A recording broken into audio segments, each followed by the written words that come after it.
Are too many parents believing coaches and trusting what they say? I think it's a problem within youth sports.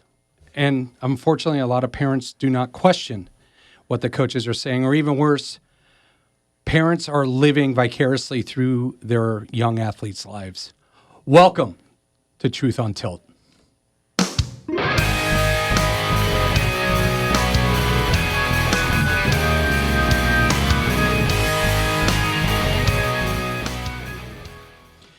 Hey, everybody, and welcome. It's Dr. G, retired veterinarian, ex-Division I athlete. I'm here with a close personal friend of mine who loves to wrestle.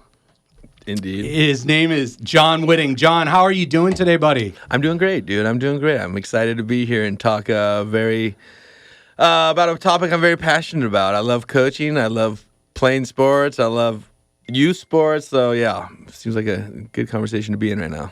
John, you and I, we've known each other for a while, and you and I always have the same conversations. And there's so many different ways we can look at youth sports, right? We're lucky we're in Southern California. Youth sports are like a national pastime down out here, kind of like football in Texas. Right. But I think there's a huge problem going on. I've had a daughter who was a Division I soccer player. I had another daughter who was a gymnast. I gave it up to did cheer in college. And then I have a younger daughter that, God willing, is going to be recruited to play water polo in college. The problem is I think a lot of parents drink the Kool-Aid. Right. Would you agree to that? I mean, I don't know. I think it's just your parental instinct to kind of wish the best for your kid and like raise that bar there and help them try to get there. But I on the opposite of that, I think you want to ignore the worst case scenario too. You know, you hope for the best and try to ignore the worst. And I'm certainly I've had some experiences where I fell into that. So I don't know. I mean, I think that's your parents' job though. Like you have to be the confidence for your kids until they can find you gotta give that bird faith that it can fly out of that nest before it really thinks it can fly on its own. So I don't know. I just think you're their source of confidence until they can be their own source, is what it feels like. Well, yeah. I mean, the problem is I've always tried to give my kids confidence. Yeah. But then I've also had other people say I'm pushing my kids way too hard. Like, why are you pushing your kids so hard? Why are you doing this? Why are you doing that? Well, at the same time, those are usually the same parents that are pushing their kids to get a 4.4 or 4.5 in GPA or take 16 AP classes, so they can go in at the freshman year as a junior into undergrad. Right. I see absolutely zero problem pushing my child. Yeah. I don't know. As you say that, I think there's a big problem. I think a lot of parents live their second childhood through their own children. I think, and again, I'm not a doctor, but it feels that way to me that it's like, hey, I didn't quite accomplish some of my goals I wanted back in the past, but I can help you, and you're a reflection of me, so that'll make me look. I think it's hard for parents to separate themselves from their children's accomplishments. Their accomplishments kind of sometimes become our accomplishments. Like, I'm doing it confirms, I think, for some parents, and probably myself as well. Like, I feel like I'm doing the right thing based on what the outcomes of your journey, And I think as I've gotten older, I've been able to separate my journey from their journey. But I think that's a hard thing to do. I think that was one of the big aha moments as a parent for me was realizing you're a human on your own journey. You're my daughter, you're my son, but whoa, you're your own person. Like because when I look at myself to my connection to my parents now, they're not dictating every move I make. I'm on my own now. But were they? I felt like, especially my father, I think with my mom, it was kind of unconditional. No matter what the outcome, I was going to get that love from her. But I felt like I was, in a way, my dad was a powerlifter back in the day. And he's California Hall of Fame powerlifter, one of the old school powerlifters from back in the day. So I think, and it's probably normal for a child to like look at your father, especially as a son. Like that's my bar. I'm trying to at least get to that level or exceed that level. And I guess, I mean, subconsciously, probably yes. Like he was this macho, manly figure that all young boys aspire to be. But then I went into wrestling and which was a sport he wasn't attached to, so I could kind of measure myself to him based on, like, 'cause it was my own little thing, and it became my own little challenge. But yeah, certainly, I think parents. The biggest thing, especially, I hate to say unaccomplished parents, because that's in sports. Who cares? How long does your sports career last, really? Unless you're like 0.5% that do it professionally. But like majority of us don't, and it's like I always tell people, you're gonna go further with your brain than your body. And but I feel like, especially at youth level, we're teaching them body. Let's see how far you can go physically. When the reality is, there's a small percentage that are actually gonna go the distance and make real money or a real lifestyle out of it. But I don't know. I just think parents need to be able to separate themselves from their kids' accomplishments and their passion for it. Like I hate seeing parents that are more into the sport than my own kids. I told my kids early on, I'm looking for the sport I need to drag you away from, not the sport I have to drag you to. But I exposed them to them all. I was smart enough to go, I want to see what you gravitate towards. But once we found my son basketball, my daughter water polo, it's like, okay. And those are, and sports these days, I think, are year-round sports too, that you kind of, to compete, you kind of have to be invested in it year-round to get on that starting rotation. But yeah, I think that was big, was just helping them to identify what are you going to pour your energy and your passion into, and then I can get behind that. But it's like, I think too many parents are forced, listen, I played baseball, so you're going to play baseball. I played this, you're going to play this. It's like, take a time out and see what your kid's actually interested in, and then go from there. But it's like, man, it's pushing a rock uphill. If you're taking to them a sport they don't want to go to, that's more work for you than it should be. Yeah, I mean, well, first, there's two things. Number one, I think it's our parental instinct to make sure your kids had everything you had and more. Yeah. Right? Yeah. And so when you say, this is the mark I was at and I didn't quite achieve everything. Yeah. You want your kid to achieve everything. You want your child to, you never want your child to see failure, even though failure helps with growth. Yeah. You never want to see your child suffer. Right?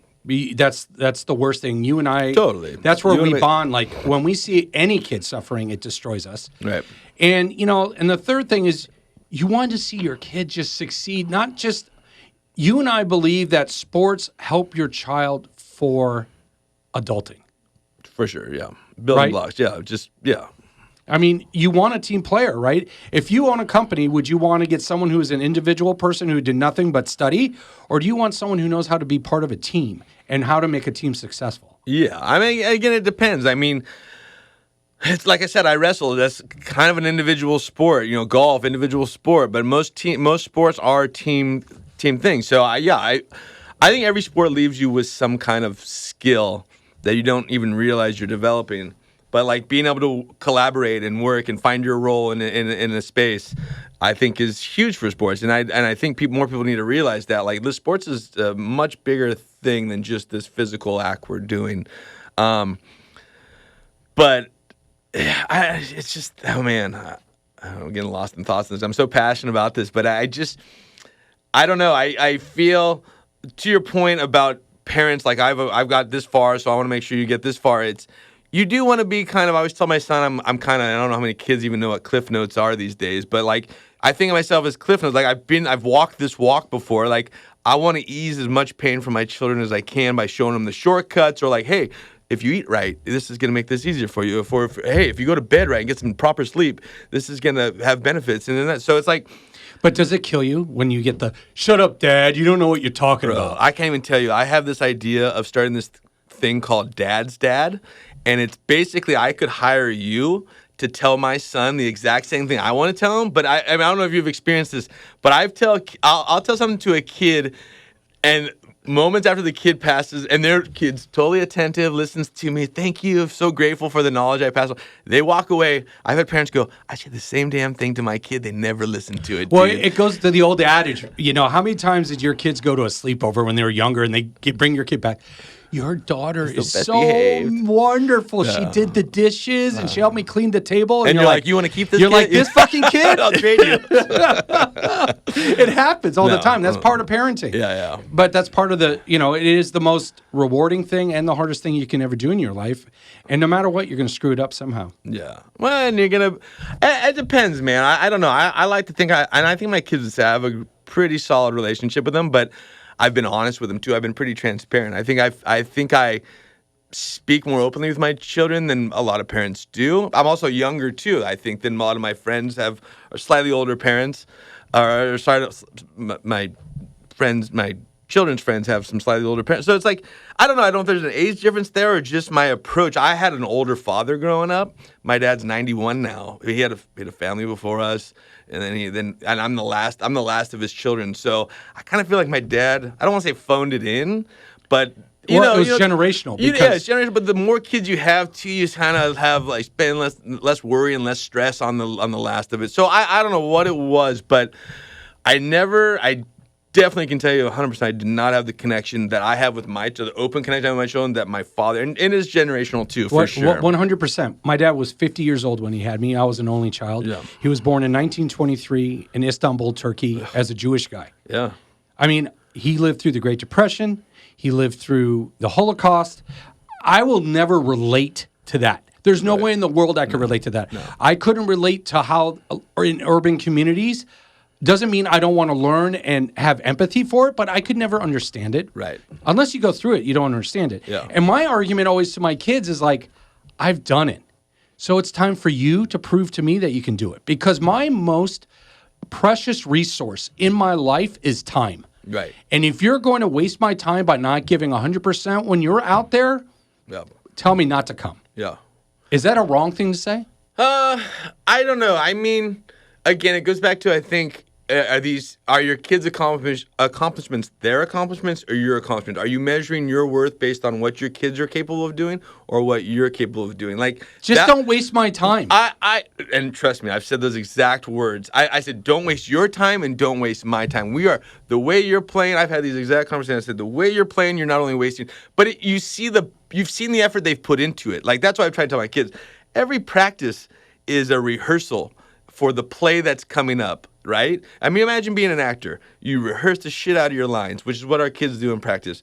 Day comes, day of the show, and they just forget their lines. They shit the bed. They shit the bed. Let's be honest, they shit the bed. And you're like, what the hell? What has all this been for? And it's like, but I don't think they look at it like that. I don't think they're able to go, oh, I'm an actor in this, and this whole time is perfecting them for the moment. So, I mean, there's so much, dude. There's so many wrong things to say, apparently, and the wrong things. I think you gotta approach each kid differently too. I approach my daughter differently than I approach my son. I know what they can handle. I know what'll get through to them. So, and this comes back to even a bigger discussion about coaching. And I have this theory that good coaches can coach a team. Great coaches can coach individuals. And I think same with parents. Parents, you're gonna say a good coach. You're supposed to tell both your kids, "I love y'all. I'm here for you. I'm in the stands cheering on both of you." But individual parent's gonna drive home with one kid and have a different conversation than the other kid because they know that, hey, they're gonna react differently based on what we say. So, knowing your audience, knowing what motivates them. I mean, it's work, dude. Coaching is work. Parenting is work. Like, there isn't one style guide or one guidebook for each child. Like, you gotta take what you've been given, what you created. Right. It's like fucking growing plants, dude. Like, you water one plant one way than the other way. You give one plant more sunshine than the other, dude. Like, that's the approach. But if you're willing to spend the time to identify what makes this one different from this one, that's when you can start digging deeper. And speaking about identity, the problem I always feel is even starting at the age of 5 or 6 with AYSO soccer, too many parents tie their identity to their children's success 100% on the field. Yeah, 100%. And it's wrong. And I know, but it took me a while to get there too. Guilty. And it sounds like even more so for you. But I think I I don't. It helps them realize my accomplishments. I placed in California State Wrestling. I went to junior college, became a academic All-American. Realized wrestling was only going to take me so far, and then I was like, okay, I'm going to focus more on my studies. Made the right decision at the right time. USC wasn't around yet, so I was like, there was really no path beyond. So.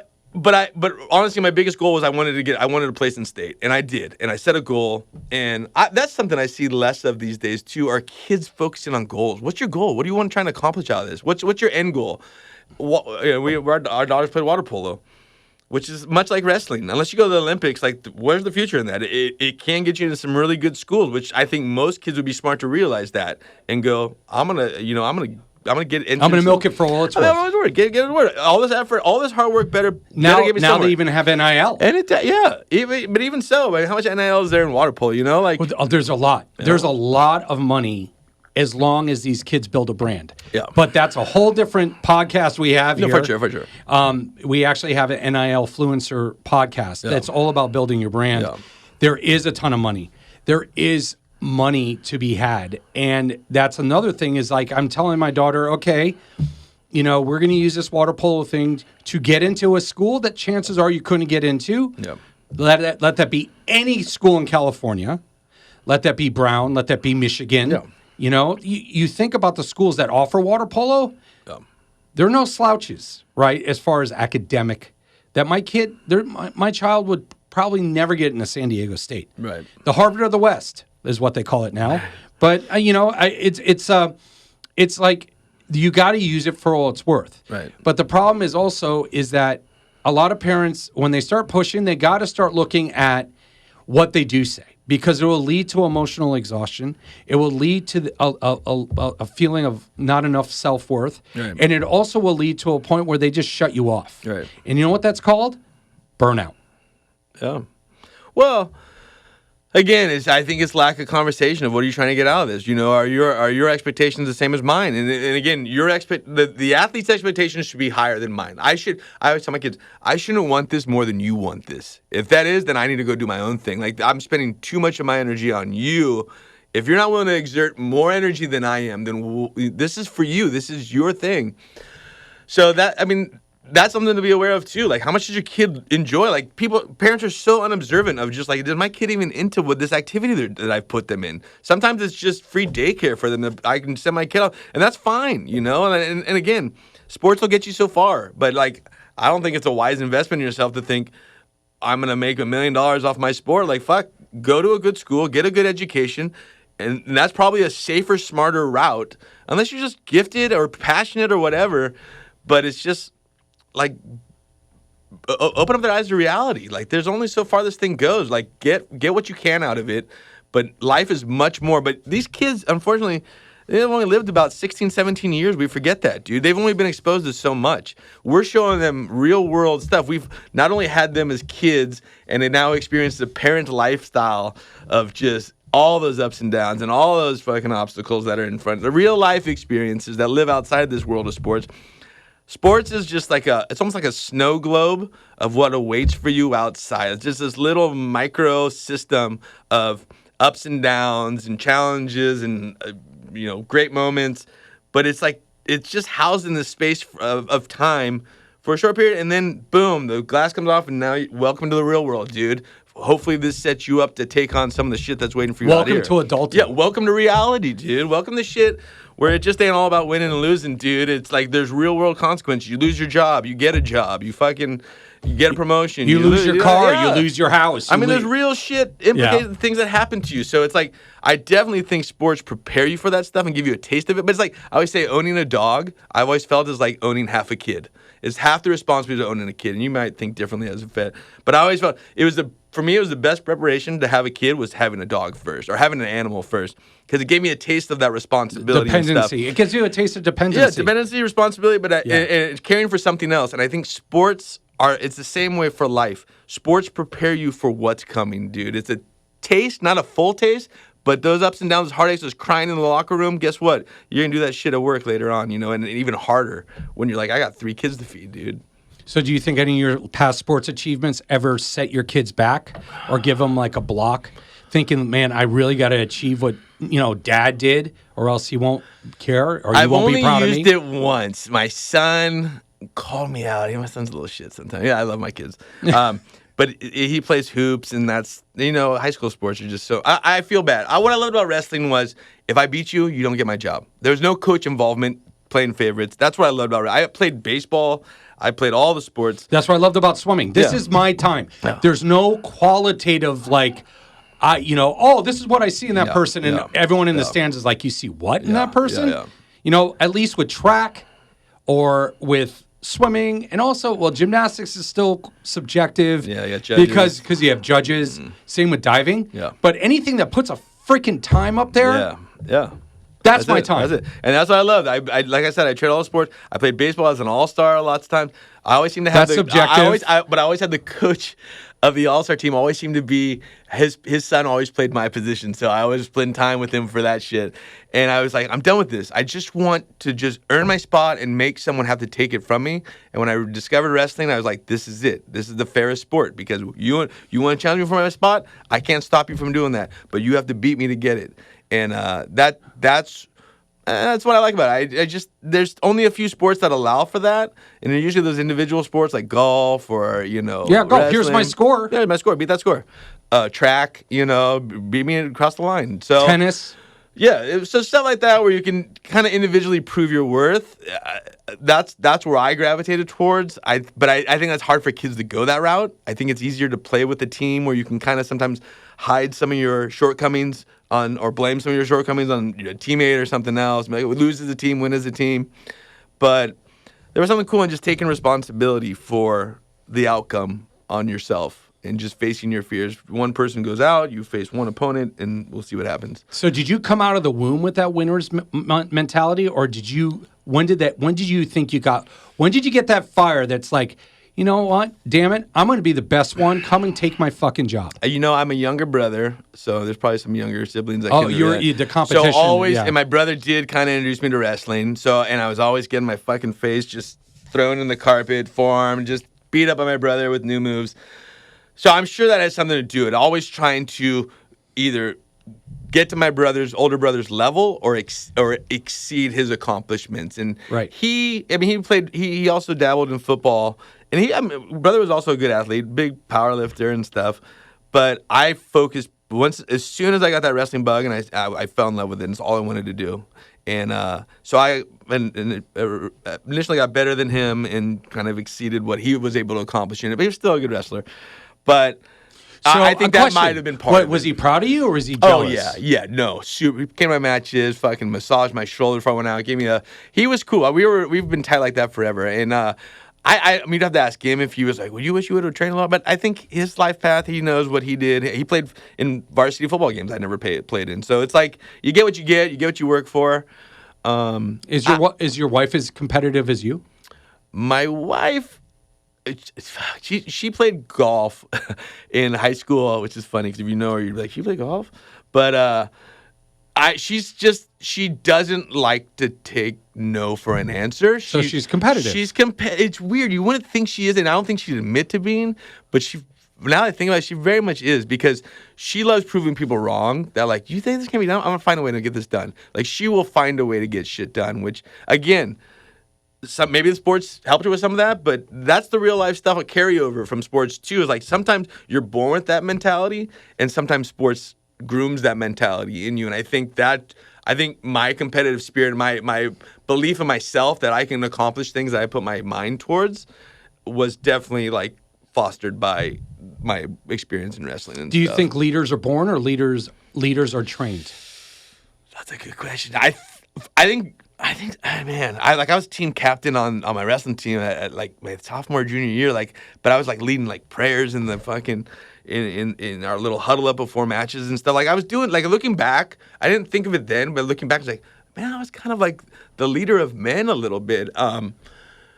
But I think, I don't know, I just think it's contagious. Like I want you to feel what I feel, like fucking Braveheart, when his face is painted up and he's like, that's who I aspire to be, or those are the people I aspire to be around. Like a dude that's like, I know we're outnumbered, I know we're fucked, But I think if we work together, we can fucking take these kids out. Like, that's the moments, and that's the situation I want to be in, and those are the people I want to be around. So what's the one thing about youth sports right now that drives you absolutely bonkers? Number one, I think about this a lot, dude, because Let's break them all down. Well, I'm here. I'll tell you straight up. Growing up, I was blessed by coaches. I had Olympic level coach. I had coaches for wrestling when I was coming up. They were one coach the Greco-Roman Olympic team. Another one was on the freestyle Olympic team that got boycotted. Poor guy, didn't even get to go to the Olympics because they freaking his name's John Azevedo. I don't know if that matters. Saying actual name. Great coach. But he made the Olympic team. And then U.S. boycotted. So you think, imagine that, making the Olympic team, and then all of a sudden you're like, you're not going to the entire 80 Olympic team. Yeah, brutal. But anyways, these are the people coaching me, and they were great individuals. I was so naive. I thought everyone got that level of coaching. From my own experience, I came out going, everyone gets a great coach when you get a coach. Now looking at my high school, looking at my kids, and again, they've had some great coaches. I'm not calling out names. I'm not going to. But from youth sports up, I've seen a real decline, it seems like, in quality coaching. And I don't know if it's just lack of funds, lack of time. Things have gotten harder on people to dedicate their time to this. I really think it's a very critical piece missing from society. I don't think it's a lack of funds, because if you look up any... Put it this way, any club is a nonprofit. They're set up as nonprofits, and you can see what all these coaches are being paid. Well, let me tell you straight up. I would if you asked me, John, if you could do one thing right now, money's not an object. You would do one. I would coach youth wrestling. I really would. In fact, I called the high school, and I was trying to look. There's just no financial way I can do that job. To do it right, you got to do a year-round program too. I think you got to start a club program that feeds into the high school thing, and you just got to be a year-round thing. You got to just keep building the program. Does the high school not want to make money off the club? I don't know. Maybe I haven't investigated enough, but I would say that seems to be financially just being able to like pay actual quality coaches that do great jobs and build programs.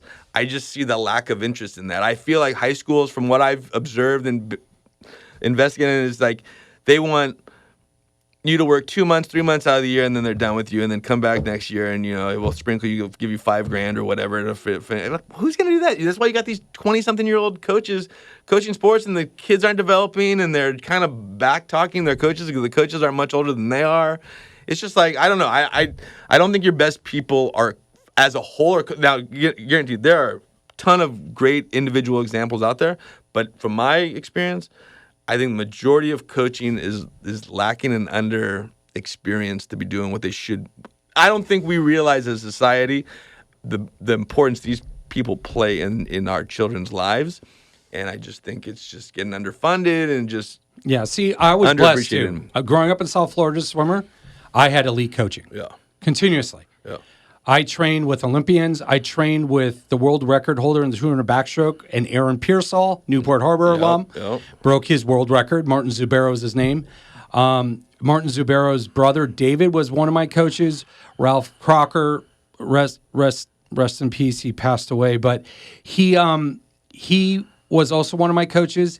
He was so far ahead of the times, especially when it came to the mental piece and the goal setting, like you said. Right.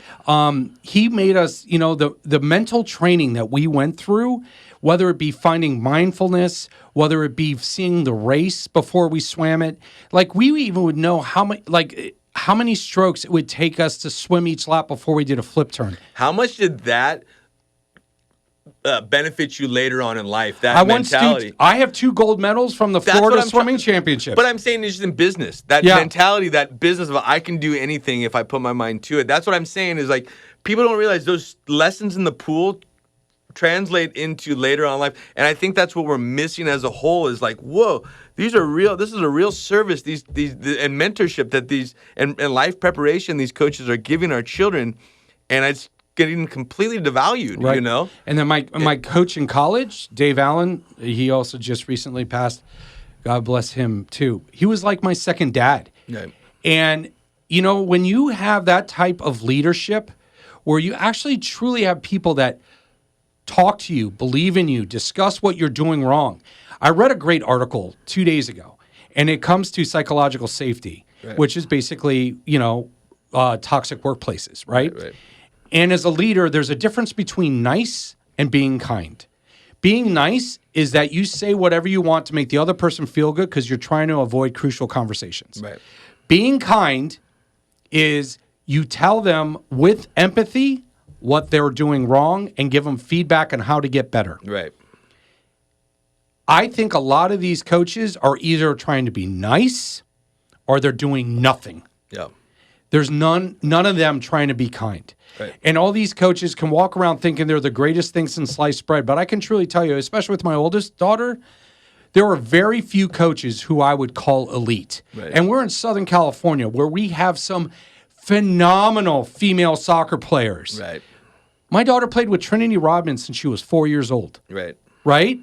Come on. Like, that being said, there was one coach that almost made her fucking quit after her 9th grade because he just cut her because there was this other dad who played for the Ducks and her daughter played the same position. Guess what? That girl quit a year later and my daughter went on to play D1 soccer. Right. Well, it just makes me think There was no feedback either. I got a 3-worded email. Sorry, find a new team. That was the email I got from my daughter. Well, I honestly think Coach. He didn't even have the fucking balls I know. to tell him, call her and say, listen, I'm going to have to let you go. This is why. This is what you should work on. None of that. No. These coaches are fucking pussies. They're fucking pussies. No, I think they don't have the balls to fucking step up to the plate and be like, listen, this is what you need to work on. I think this goes back to what we were talking about with parents about the athlete being reflective of them. I've coached. I volunteered 2 years, no pay at the high school, my local high school. My son wasn't even on the team. I just knew they needed the need. I gave 2 years of I'm in 2 yearbooks. I shouldn't even be in team photos. Again, no dime, no money, no anything. Came like three days a week. Went to tournaments. Didn't get paid a dime. But it was all about just passing on what was passed to me, you know? And it's like, but I see, to your point, I see so many coaches now. I always judge coaches by not how good your best player is, but how good your worst player is, you know? And I feel like coaches get dumped these days, a set of players, and they go, those 5 are good. Let's focus on them. And the back, they can participate, but let's just, I know. And chances are those back could go to any other high school, any other club and start. I'll tell you, as a coach myself, I took the most pride out of who was the worst person I could elevate, Not who was that star that's going to make me look good? It's who can I dig out of the ditches and go, dude, I see the potential you have. And this goes back to, are you coaching a team or are you coaching an individual? And I love to coach at an individual basis. And I would study the room. I'm very observant. You see me play poker, sometimes good, sometimes bad. But you study, it's like being at a poker table. You play everyone different. And it's just like coaching. You don't play each person the same way. Everyone's got their strengths and weaknesses. Everyone's got those little things you can say that's either going to inspire them or break them. And you got to know. And if you're paying attention, and if you're paying less attention to yourself and more attention to them, you can figure those things out. But I find, we live in those days. NFL coaches get cut in a year, dude. Like, it's got to be instant results. College coaches too. All these coaches. So I don't know if that's part of it as well. But you need instant results, and I feel like you need a little patience. You need a little time. You need a little culture. You need to build that. But we don't do that anymore, dude. We don't. It's everything's instantaneous. How pissed off do you get if Amazon doesn't get your shit to you in 2 days? I know. We're trained now that things should be easy. I should watch one YouTube video and master this thing. It's like, no, you got to go to the basketball court and shoot 10,000 hours, before you can master this thing. I'm still trying to teach my kid that I shoot hoops more than my son does, and he plays in high school. And I do it, but I'm like, it's an exercise for me. This is your craft. You should be getting better. You should want to get better. I always say, sharpen your weapon, dude. Every rep, your weapon gets sharper, But it's like you got to put in the time. So does it frustrate you? Yeah, it frustrates me. And going back to that, I just think kids get such instant gratification and think they don't understand that mindset of I have to put in the time. You get what you put in, It's money in the bank, dude. How many times I've said so many of those cliche things to them, but I keep saying them because they're true. It's like I'm trying to be Cliff Notes for you. I'm trying to give you a digestible lesson that you can understand and hopefully gets through to you. And you just, it just takes time. Every parent's prayer is that one of them sticks. Yeah. And it's kind of like figuring out Which one is it? But you got to be a parent that's willing to try all those things too. There's parents that quit after the third thing, and it's like, fuck, nothing's getting through to them. It's like, what if the fourth thing did? What if the fifth thing did? You know, it's like, what if the 647th thing did? Or what if we're just doing the wrong thing? But you got. I mean, as a parent, you got to put in the time too. That's why we were just talking about this. I told my son, because like we were just talking about, you give feedback to him and it just goes in one ear out the other. I've told my kids so many times, your coach is out there watching all you play. When I'm in the stands, I'm watching you, dude. I'm watching you. So if I tell you something I'm seeing, and your coach isn't saying it, it's because he ain't watching you the full time. And every parent probably is doing that, watching your own kid full time. Filming. That's why filming your kid. Filming, just breaking things down. So it's like kids need to buy into that. Like I always try and stress that with them. It's like I'm watching every single move out there, dude. I'm gonna use that line. I'm gonna use that line next. No, it's great. I mean, I try and say things that are hard to argue against with my kids too. I remember that was one big lesson as a parent when my kids were young.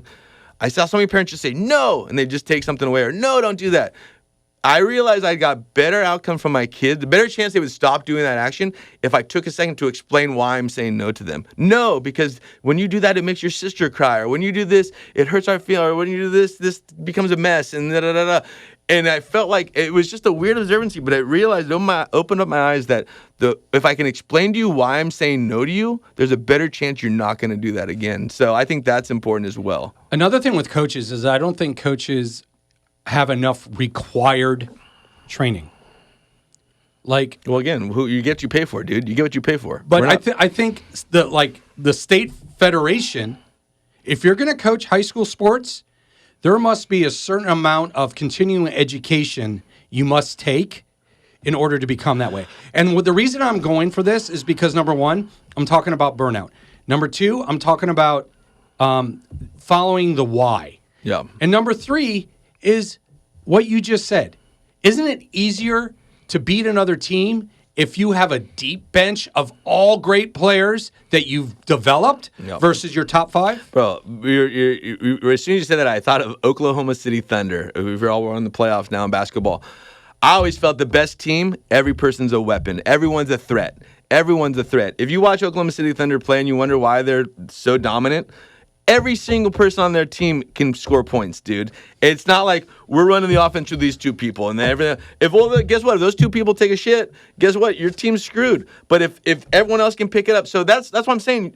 That's my philosophy as coaching. I want, if water polo, for example, you get six offensive players out there.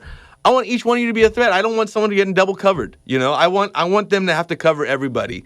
So, and that's just, again, been my life observancy is like when everyone's, but that's just smart coaching. That's just, everyone should be. The problem is that let's say you do have those 3 or 4 players or 6 that are out there, whatever sport. Yeah. If those players are not executing. Yeah. Next one up. Yeah. See if they can execute. Dude, I've been wanting to make a T-shirt forever that just says "Earn your minutes" in like alarm clock font. Do the work. No, earn your minutes. I'm a believer in earn your minutes. Earn the right to be in that spot, right? Be the player that they can't take out. You got water polo, for example. We're a very successful program. You got girls grabbing the wall, waiting like a dog waiting to get the leash taken off of them to go run the dog. They're eager to get out there, and to think that these. I mean, you got a team of, let's say we have a team of 12 people, and you're like, it's arrogance to go, these 6 people are going to be my most consistent people every game we play that show up and play the best.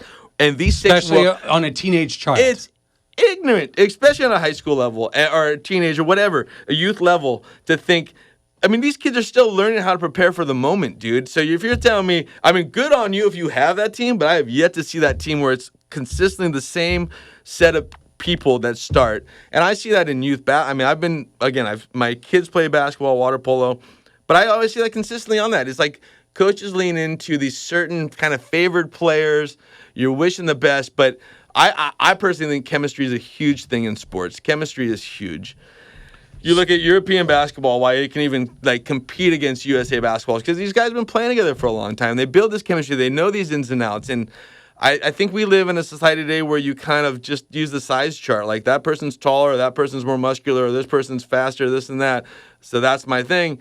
And it's like, especially with team sport now with wrestling, maybe individual sport, that might work. But I think when you start assembling this puzzle of players, sometimes a certain piece that you might not think actually fits better with this piece than a piece that looked more attractive at first, So again, a great coach can identify what are my working pieces. Greg Popovich, the coach, for the Spurs for so long, retired now. I always thought he was one of my favorite coaches because it's just like whatever group of guys he got. Now, granted, he had Tim Duncan and the Admiral, but like other pieces he'd get, the gruesome twosome, dude. Whatever I just felt like no matter what he was given, he could find the right piece. What was that famous quote by Phil Jackson was the same way. Was it New Rockney? Is that the guy? But he said, "I can take your players and you can have my players, and I'll beat your team with your players." Like I just love that attitude of just like I can see the potential in the right pieces and put that together. And to me, that's, especially in team sports, that's huge. And that gets completely overlooked. So you think youth coaches are too worried about winning over training resilience? I think coaches these days, from what I've observed, are padding their own resume instead of the resume of their athletes. I feel like but maybe that's job security. Maybe that, again, goes back to what we're talking about, job security. The more I win, the more secure I am in my position. But from my own experience, if that's why you're doing it, you're missing out on the real reason to coach. I mean, I can tell you stories. I remember teaching a heavyweight wrestler, had no business winning league, but I saw a move he could possibly do, taught him a move. And this is the year out of high school for me. I was coaching with like my high school coaches who, if I saw today, I would run over and give them a giant hug. They're coaching on the side with this kid. I'd spent a week with this guy, showing him the single move. He's a heavyweight, so it's real simple offense for heavyweights. But showing him stuff I thought would work. Ends up winning league. He comes off the mat. These are his coaches who've been coaching him this whole thing. He runs over to me, bear hugs me, picks me up. I still remember that moment. Another moment, same thing. Taught another kid another move. It's a move when you're in trouble, and he ended up getting out, pinned this kid with this thing I taught him. Right in front of his parents, who got a camera. I still remember the moment too. And parents are right there videoing it. He got probably the best highlight of his life. Comes off the thing, says, "I did that with the move you taught me." That, like I said, I never took a dime from that place. That's worth more to me than anything I've ever, like monetary value. There's no monetary value on that. Knowing that I've given a guy a life experience based on something I knew that he would have not known otherwise, like that is fucking why you do this. Why you coach. I'm telling you right now, that's why you coach. Why do you think it is that coaches fear conversations with their star athletes or even their parents? Do you think it's ego? Do you think it's star athletes? I think it's easier to talk to star athletes than it is to talk to the athletes you're not playing. I think that's the problem. I think having that discussion why do you think they don't talk to their athletes they're not playing? Why don't coaches ever give good feedback anymore? Because you and I said we got the feedback. Either the one, they just don't want to put in the time to do it the right way, and they just want easy results, which I think we're in that kind of time where everyone wants easy results. And just not having that, not earning that connection to an athlete to talk that freely with them. There's got to be moments where you humble yourself, where you show even some weaknesses in yourself to allow them, hey, that person's human, the coach is human. Coach isn't just coach. So you need to open yourself up. You need to be transparent. You need to be approachable. I just think there's so many coaches not approachable to have that conversation in the first place, which is unfortunate. Is that ego? Yeah, I mean, again, going back to my dad, old school styles, like I remember my dad told me once, we will never be friends. I'll be your dad and you'll be my son. And I thought, that just sucks. But it kind of makes sense, I guess, because he didn't want me to disrespect him in any way. But I remember that kind of hit me hard going, dude, we're not going to be friends? That's weird. You're my dad. Well, I see a lot of youth coaches that have absolutely zero problem berating an athlete, but they have... way more slaps than pets, dude. Yeah. Way more slaps than pets. Right. And that's a problem. I always say, pet your dogs once in a while, dude. Let them know when it's done something good. I don't know. That to me, that's what sports is all about. Like overcoming youth sports. Yeah, dude. It's about developing talented scholar athletes to become something in the future. No. You would think as a coach, like you said, and you still remember those wrestlers running off the mat, giving you a bear hug. You'll never forget that. No. You would think the greatest thing ever would be to mentor somebody and they come back and thank you in the future. When I retired as a veterinarian, there were 25 previous employees I helped mentor into vet school. Right. My day of my retirement, they either showed up at the office or they called me to say thank you. Right. And what a difference I made in their lives. That's right. Why do you believe that? Are we just from a different cloth, or is that society today? Like, I mean, bro, that's a big thing. I mean, that's a big can you're opening because it's like, I don't know. I think a lot of the society is becoming more and more introverted. I think expressing our true feelings to each other is getting harder because we're so behind screens now and stuff. So, like, I don't know. I like the youth of today. I feel, which isn't a good thing for when they grow up, but like I feel are more like self-centered and self-gratifying and not much like empathetic to like, hey, what can I do to share this positivity and expand on this? So I don't know. If I look at it that way, it does get me scared for the future. And maybe that's why I feel like youth coaching is kind of dwindling in terms of quality because, I mean, I know we're just getting more self-reflective and self-interested in ourselves. But to me, it was always about sharing the knowledge that was passed on to me, passing of the torch, you know? And it's a selfless thing, but it's like, again, I mean, parents and coaches suffer from, this is a reflection of me. I coached an NJB team, little youth basketball team. We won one game, but every player on my team scored at least one basket that year. And I told all the parents going in, I ain't trying to win the championship, dude. I just want to make sure that kid gets his fair shot at this that our studs do, dude. Like, and I still remember. I don't remember many baskets, but I remember when the worst player on our team made his basket. I was like, "Fuck, mission. I'm done. I did my job." You know, I made sure that kid had his moment too. You know, When I was youth soccer coaching, Yeah. I actually loved the game so much I picked up my national coaching license. But I would talk to the parents before season, Yeah. and I said, Stanford and UCLA are not going to be in the stands. Right. Just have fun. Totally. No, I said the same thing with my son. High school games. I said, my son played on JV this year. I said, you ever look in the stands and see who's there? What you're getting all freaked out about? I said, there's like moms and dads talk. They're not even watching you right now. Just go have fun, dude. They're like, on their phones. You're acting like you're on an NBA level. You know, we're on ESPN tonight. Like, dude, look in the stands. There's no one taking this here. Just go have fun. Show what you've worked at and show what you're capable of. That's all I want. That's all I tell my kids. Don't waste my time. Bro, that's what I tell my kids all the time, though. Is like, I'm not expecting you to hit the winning shot every time, but I know what you're capable of. At least show up. At least let that show up and show people what you've been working for. Otherwise, you're doing yourself a disservice. I don't know why you're out here. I always tell my kids too, and the kids I've coached, I said, everyone goes to practice. Not every kid practices on their own. And it's been my observancy, and again, through my own wrestling. I went to morning practices that no one showed up to. I went to night practices that no one. Dan Henderson, Randy Couture, UFC wrestlers. They were training for the Olympics. This guy who coached us, Bob Anderson, was their coach. He had me and my partner was the state champ of California. Said, you two guys stay after and I want you to train. I trained with Dan Henderson and Randy Couture. I was their throwing dummy, dude. But it was like I was only invited to that because I put in the extra work. But that's what I'm telling kids is like, every kid goes to practice, but only a certain few practice on their own. And that's where, to me, where the real separation comes. How much extra time? I tell them it's almost like cheating. Imagine if they let everyone practice this amount of time and then locked every kid up, but let this other kid go practice a little more. Guess if they treated it that way, guess how many more kids would practice if they thought of it like cheating, like, oh, I'm getting an unfair advantage. But that's what you're doing when you're putting in that extra work. And that's really what I try. And that's life, though. That's life. It's like getting the questions to the answers to the test before you take it. Yes, dude. Right? Yeah, just going through the motions, that much more prepared, dude. And it's like it's stuff like that that's one thing right there. Everyone goes to practice, not because I feel like coaches too are like, hey, if you just come to my practice, I'm gonna teach you everything you need to know. And the reality is, no, it's not true. I'm gonna teach you at wrestling. I used to say, I'm gonna teach you how to do a double leg right. But after that, once I know you can do it right, you're on your own. Now it's drill that 1,000 times on your own when I'm not watching, you know?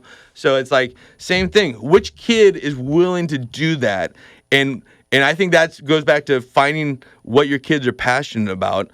You got to find what thing they're willing to devote that time to and that energy into. It ain't easy. It ain't easy when you know your buddies are playing Fortnite or whatever, and you're like, I probably need to get to the court and shoot a little bit right now. You know? There ain't many kids willing to do that. But in order to get to the next level, kids have to understand there has to be sacrifices. Oh, yeah. Ask Cooper Flagg, dude. Ask him what got him to be so good, dude. Yeah, but he was in Maine. Seriously. I didn't know what to do. Hey, I have my family lives in Oklahoma, dude. There you go. But when you're sitting here, you tell these kids, there's one thing I say to my kids all the time, and they hate it because I've used it so much. Hard work beats talent. Yeah. When talent don't work hard. Yeah. Correct? Yeah. So you could have eventually. Yeah, It exactly. takes time. It does. Yeah. Well, you see it in youth sports all the time. You have that 11-year-old kid who's, a girl who's 5'8", looks like a woman. Yeah. She's only going to go so far. Yeah. The rest of those little ones are going to pass her. Yeah. But it takes time. Yeah. And it takes work. It's not going to just come to you. Nothing's easy. Nothing comes gift wrapped to you like, oh, you're just a nice person. You got to work hard. You got to dedicate. And you also have to make sure that you're willing to make a couple sacrifices. So at what point, though, as a parent, do you look at youth sports and say, you know what? At some point, they still need to be a kid. Yeah. How much sacrifice is too much? I think you see when they start missing out on just like normal kid experiences, and when they just again, you have to be observant. I think the best quality, or one of the top qualities a parent can have, is just being observant, not dictating or over like explaining. Like, be quiet once in a while. Just look at know your audience. Like, take status of your audience, what they're up to, fuck, my kid looks depressed. There's so many parents that are just so unobservant of the state their kids are in, fucking have a conversation with them. I force my kids, I'm like, let's go for a dog walk. And it's so weird. If I can break them away from the phone, I have some of the best conversations on a 30-minute walk with the dog, because they're forced to and all of a sudden they just start talking. So I think you need to be observant. It's a job, dude. Like, you want to it's like growing a plant, dude, but way more complicated. But you can't just plant a plant in the ground and walk away and think it's going to be this beautiful thing. I know from some plants I've tried to grow. but yeah, I think, it's like it takes water, it takes sunlight, it takes, a lot of a little things, fertilizer, some it takes like, nurturing. Yeah, you got to talk to it. Well, the same shit you're telling your kids, you get out what you put in, is the same advice you need to be giving yourself. I'm going to get out what I put in. His victories, I'll be able to share in that the more I got. But you got to remember, you can share in it, but it's still his. It's his. No, it's victory. for sure his. Like, there's nothing more. Every time he does something great, I'm like, and I'll usually get parents be like, what the hell happened? What got into your son? What got into your son? I'm like, it's not surprising to me. I just want him to show it to you. I've seen my son and I have played. We play at this park near our house. I guarantee you, him and I have played more times on the court than anyone that lives around us. Anyone that lives around us. I probably play more than he has. But it's just this beautiful, I always say there's a heaven on earth, but two heavens on earth are on that court and body surfing out front with my kids. Sorry, phone's blown up. But is it the kid? No, it's spam, of course, dude. Yeah, dude, I don't know. Like, I've honestly, to be honest, I've lost jobs to spend more time with my kids just to be there for them, because that's where my joy comes from. And that's what concerns me more about anything. That's where your fulfillment comes from. What concerns me more about anything is I feel like, you talk about time being, one of the greatest things. Like, there's only so much time we get together. I've told my son that finally. I realized, I'm like, I heard something where you raise your kids to be about 18, and then they live every day of their life with you. And then after that, there's only like 365 days. So again, look this shit up. But there's only like a year full of days that they're actually in your space after that. Like, that's gnarly. Like, that's like growing an arm and then cutting off that arm and then just going, whoa, where's that arm? It's just weird. It's just, so I'm trying to really enjoy and be in the moment with them as I have them. I think the older I get, the more I realize that our time is limited. We're all under the same roof and doing the same things. And so, I don't know. I think an appreciation for where you're at with these people in your life. And again, I think identifying that my kids, when a parent can detach themselves from their child and be like, you're a person on your own journey, dude. Like, I'm your dad, and I'll always be your dad, but you're your own person. You're on your own journey. I'm going to die on my own timeline. You're going to die on your own time. You're born, it's like, you're walking your own path, dude. We're not on this together forever. So it's like, my job is to prepare you for the rest of that walk without me, but I'm still figuring out shit on my own path, dude. So if you got any advice, can go both ways too. I've had my son tell me shit. I've had my son tell me at a young age I should fire my job, when I was like, I think my job's I hate my job. And my son looked at me one day, he was way young, and he's like, Dad, you need to fire your job. And I was like, I've never thought of a job that way. I've always been in fear of losing my job. I never thought of, I'm better than this place, you know? So you bring up a good point, though. Do you think fear of failure is more ingrained in us than it is our children? And to fail is okay. Well, I think there's more at stake if we fail than if they fail. I think you fail, you say you have a job, you lose your job. So it depends on what kind of failure you're talking about. But yeah, and career-wise, I got to feed, I'm responsible as a dad and my wife to feed our children, to clothe our children, to put a roof over our heads. So yeah, fucking the results are way higher, and stakes are way higher for me than for my son. Sorry, you didn't make your fucking varsity team. You're on JV. Guess what? You got many more headaches coming and heartaches coming down the road. Yeah. That's first world problems, yeah, right? Dude. So you got to put everything in context.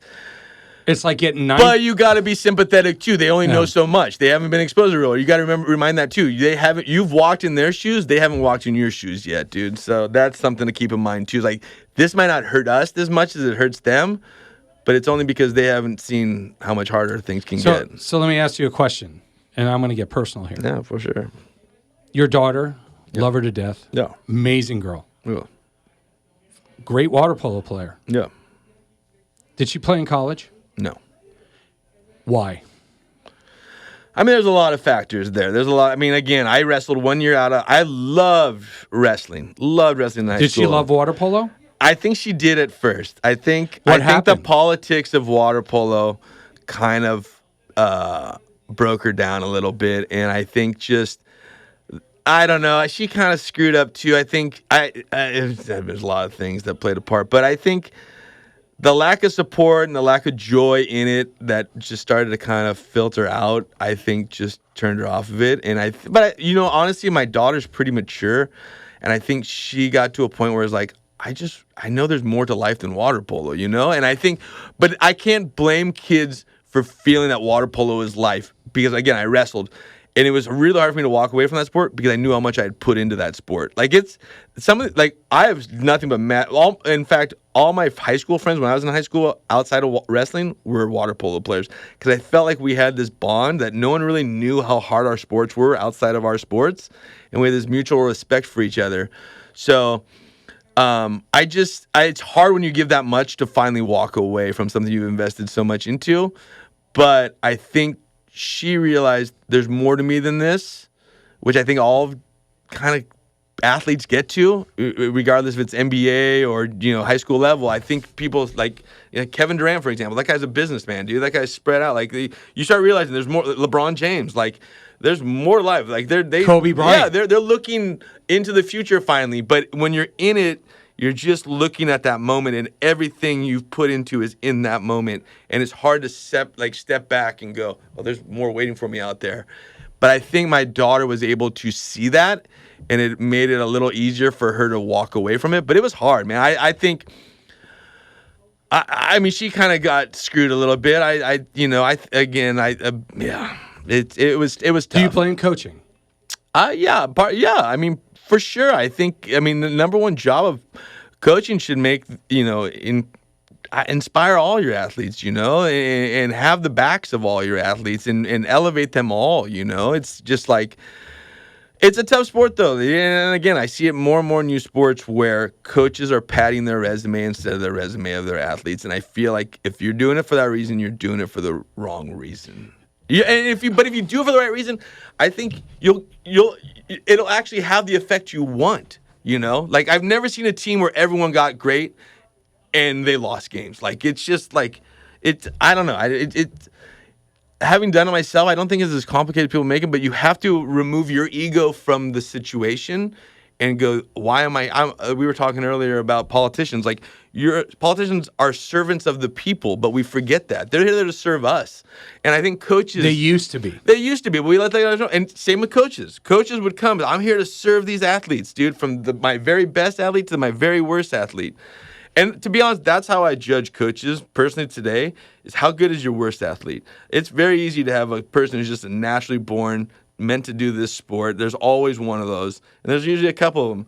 But man, you got a responsibility to all of them. Especially at high school, we're developing young adults into growing into and advancing and being a positive contributors to society. Like if you're jacking up with their minds and their mentality on things, like you're not helping any of us, in the long run, dude. We're preparing you for life. That's what that's what we're talking about. Sports here is like sports is just a snippet of what the real world's waiting for you out there. And if you're not properly prepared, you're going to struggle out there too. So do you believe that the coaches did not see the signs of your daughter burning out?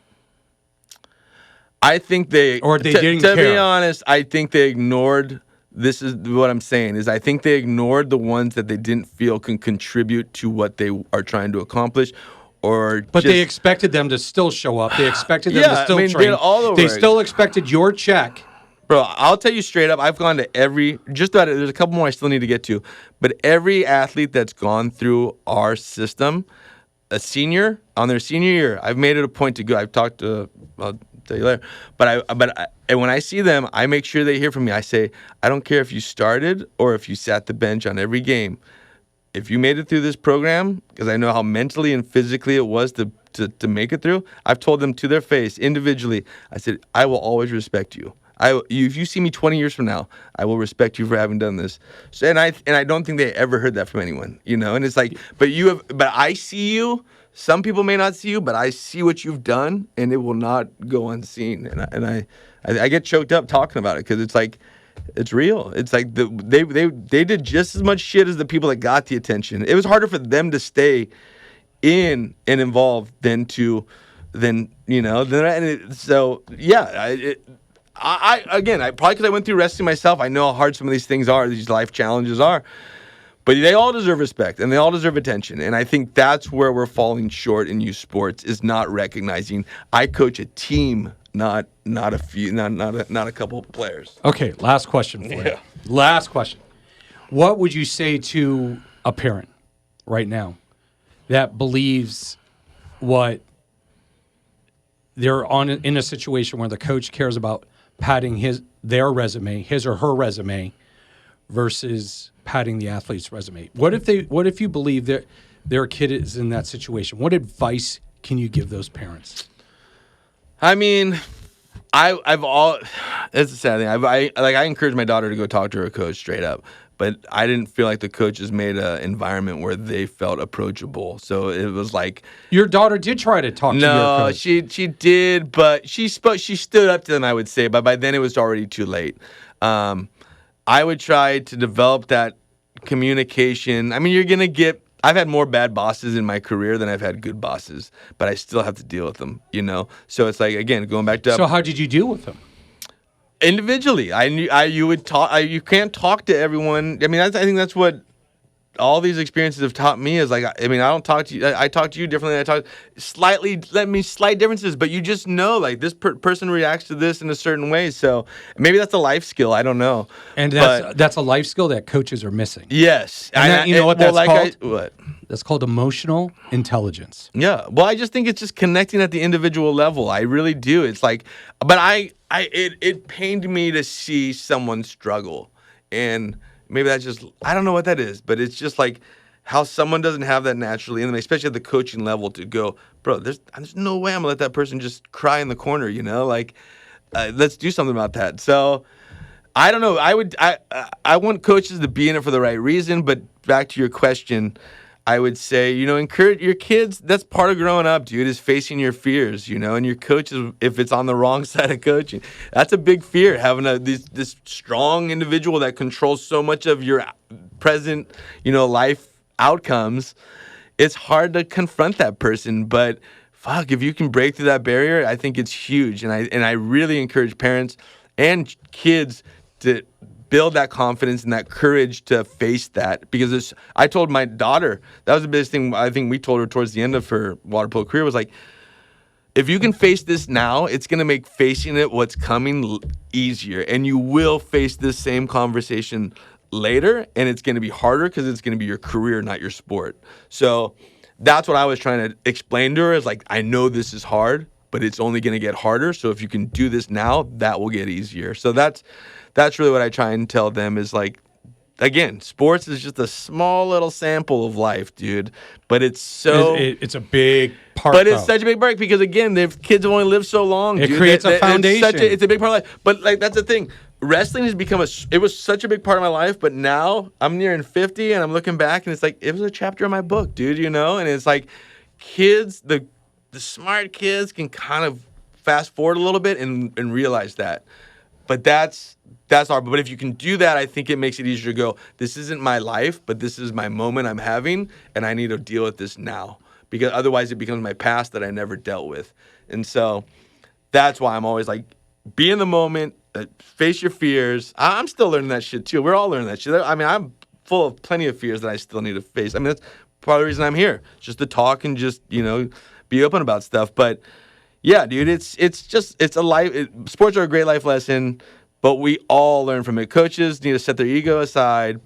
Kids need to put in the time that's necessary to achieve their goals. First, find a goal, then put in the time to realistically achieve it, you know? Like, oh, every kid wants to be in the NBA. How many fucking kids you know that are putting in NBA level work to get there? Not many, dude. Not many. I've yet to see one out of all my kids' club that are really putting in that time where you're like, that kid's going to be in the NBA. Because it's hard. It's work. Heaven forbid it's work. But look at we're grinding now. I got one last question. I thought I was gonna but do you wish when you look back you could get a second chance? On myself or for my kid? Yourself.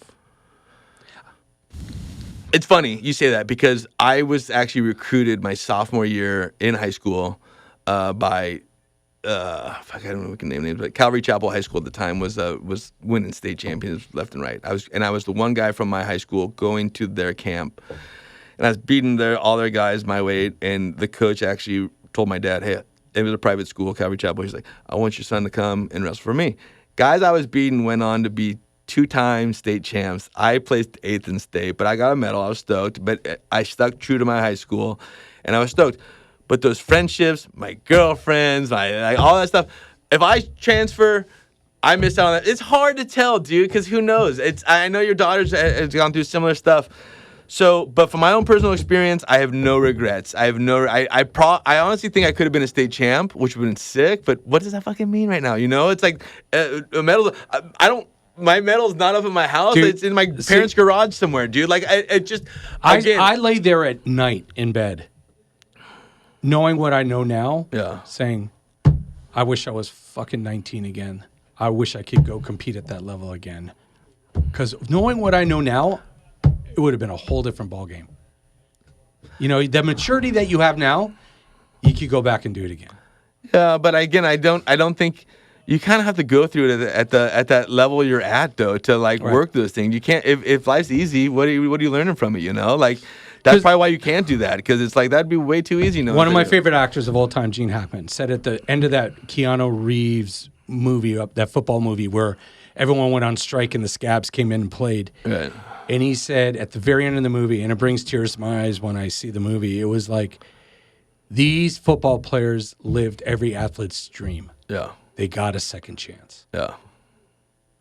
So with that, just remember, thank you for listening. Drop some comments, and we'd love to get back to you. This is a very hot and passionate subject for the two of us, as you can tell. And I'm sure it is for a lot of parents out there. But remember, tell your kids, life doesn't start until they get outside of their comfort zone. Push them a little bit. Make sure you read the signs of burnout. And make sure, most importantly, you're a supporter, not a chastiser. We'll talk to you later.